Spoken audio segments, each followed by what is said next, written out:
그가 그리하매 누가복음 6장 6절로 11절 또 다른 안식일에 예수께서 회당에 들어가서 가르치실세 거기 오른손 마른 사람이 있는지라. 서기관과 바리새인들이 예수를 고발할 증거를 찾으려 하여 안식일에 병을 고치시는가 엿보니 예수께서 그들의 생각을 아시고 손 마른 사람에게 이르시되 일어나 한가운데 서라 하시니 그가 일어나 서거늘. 예수께서 그들에게 이르시되 내가 너희에게 묻노니 안식일에 선을 행하는 것과 악을 행하는 것, 생명을 구하는 것과 죽이는 것 어느 것이 옳으냐 하시며 무리를 둘러보시고 그 사람에게 이르시되 내 손을 내밀라 하시니 그가 그리하매 그 손이 회복된지라. 그들은 노기가 가득하여 예수를 어떻게 할까 하고 서로 의논하니라. 우리는 다 약점을 가지고 있습니다. 그리고 남에게 그것이 드러나길 대부분 원치 않습니다. 감추고 싶고 다른 사람이 아는 것이 싫습니다. 예수님께서 안식일에 회당에 들어가셔서 가르치고 계실 때의 일입니다. 바리새인과 서기관들은 눈을 부릅뜨고 예수님을 고발할 증거를 찾으려 혈안이 되어 있었죠. 예수란 자가 안식일에 병을 고치는가 보자. 저가 율법을 어겨 가만두지 않을 것이다. 거기에 오른손이 오그라든 사람이 있었습니다. 왼손도 아니고 오른손이 말랐다면 더욱 생활을 하거나 생계 유지하기에 어려웠겠지요. 대부분 오른손을 많이 사용하여 살아가니까요. 상처를 입어 오그라들었든지 아니면 풍 때문에 오그라들었는지는 몰라도 그 오그라든 손을 다른 이에게 보이고 싶지는 않았을 겁니다. 이 사람은 자신의 약점, 아픔을 예수님께서 어떻게 해 주시지 않을까 하여 예수님이 계신 회당에 자리 잡고 앉아 있었을 것이라 생각됩니다. 대중 속에 숨어 웅크리고 있었어요. 그런데 말씀을 증거하시던 예수님께서 갑자기 그를 향하여 명하셨습니다. 일어나 한가운데 서라. 와서 모든 사람이 보는 앞에 서라는 것이에요. 당황했겠죠? 놀랐겠죠? 많은 사람들 중에 자신을 지목하여 주신 것에 대한 감격도 있었을 터이요. 자신의 모습을 그대로 많은 사람들 앞에 보여야 하는 부담도 있었을 것입니다. 게다가 앞서 언급한 대로 바리새인과 서기관인들의 사악한 눈초리도 느꼈을 거예요. 지금이야 장애에 대한 바른 이해와 인식이 많이 나아졌지만 예전에는 부당하게 여김을 받곤 하였지요. 하물며 예수님 당시야 말해야 무엇하겠습니까? 부끄러운 일로 여겼고 얼마나 편견이 많았느냐면 맹인된 사람을 보고 제자들이 이 사람이 맹인된 것은 자신의 죄 때문입니까? 아니면 그 부모의 죄 때문입니까? 예수님께 물을 정도였으니 말입니다. 그때 주님은 무엇라 말씀하셨습니까? 이 사람의 죄도 아니요 그 부모의 죄도 아닌 하나님의 하시는 일을 나타내고자 하심이라. 우리 찾아볼까요? 요한복음 9장 1절로 3절입니다. 예수께서 길을 가실 때 날때부터 맹인된 사람을 보신지라. 제자들이 물어 이르되 라삐여 이 사람이 맹인으로 난 것이 누구의 죄로 인함이니까? 자기니까? 그의 부모니까? 예수께서 대답하시되 이 사람이나 그 부모의 죄로 인한 것이 아니라 그에게서 하나님이 하시는 일을 나타내고자 하심이라. 나의 약점, 나의 장애 스스로 창피하게 여기는 것 등은 하나님이 하시는 일을 나타내고자 하시는 재료이다 라는 것입니다. 주님은 장애우를 편견을 가지고 보시지 않고 하나님께서 하시는 일들을 장애우를 통하여 만천하에 드러내시려는 데 있다고 하신 것입니다.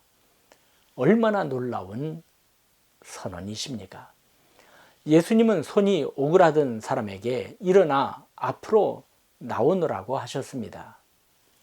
여러분 같으면 어찌 하시겠습니까? 회당 안에 사람들이 다 주목하고 있는데요.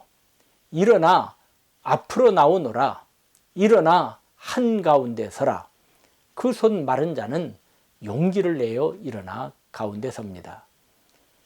그러자 주님은 또 명령하십니다. 내 손을 내밀어라. 부끄럽게 여긴 손, 다른 사람이 조롱하는 손을 쭉 뻗으라는 것입니다.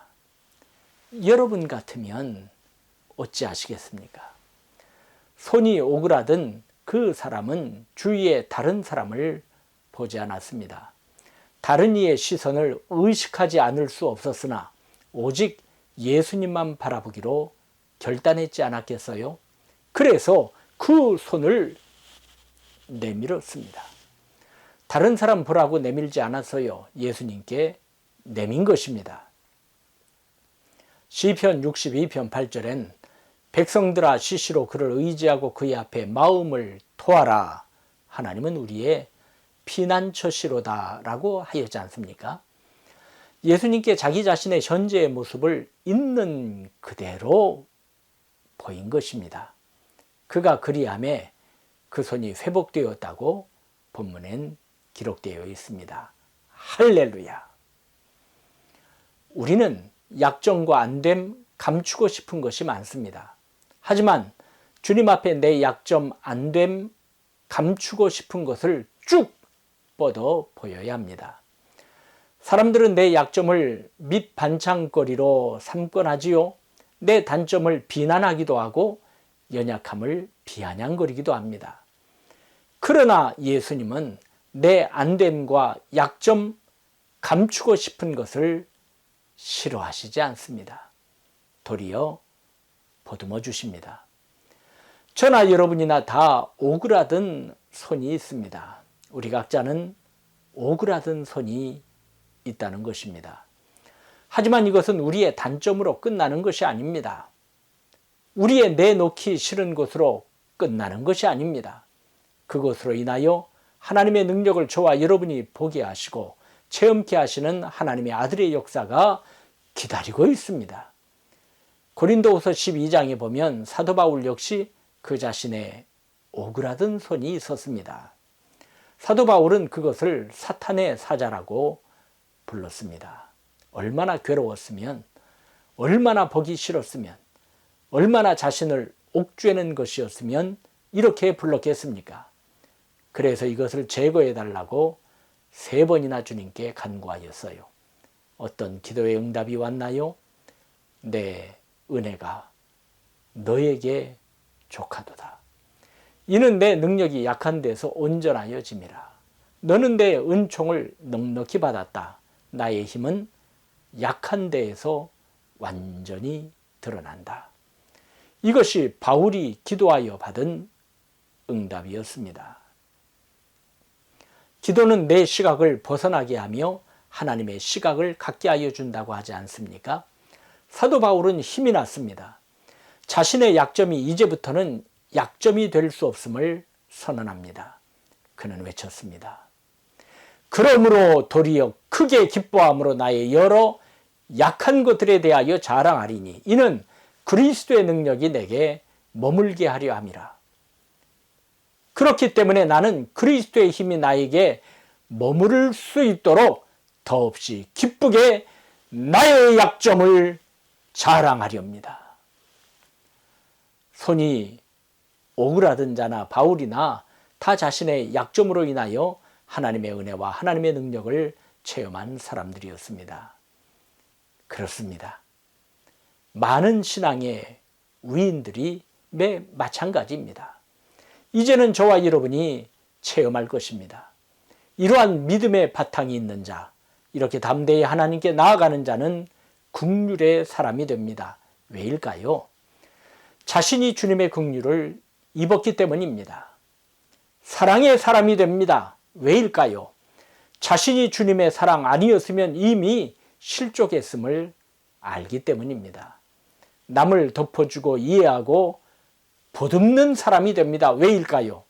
주님의 덮어주심과 이해하여 주심과 보듬어 주시는 못자국난 손을 체험하는 기간이 자신의 지나온 인생임을 깨달아서 그렇습니다. 여기에서 끝나나요? 다른 이의 말에 덜 신경 씁니다. 그것 때문에 실망하지 않습니다. 도리어 자신을 조롱하고 폄훼하고 못되게 대하는 그들을 위해 마음이 넓어집니다. 왜일까요? 자신도 전엔 그랬거든요. 이러한 나를 하나님께서는 오래 참으시어 튼튼하게 만들어 주셨거든요. 오직 하나님만을 바라보고 믿음으로 이해 지평을 넓히며 하나님만을 소망합니다.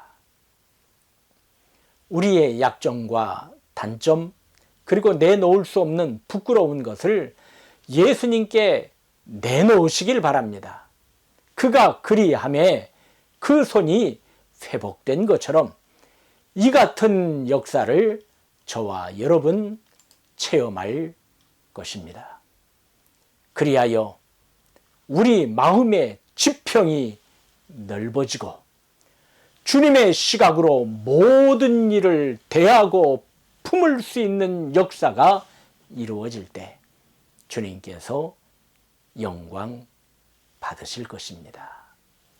그가 그리함에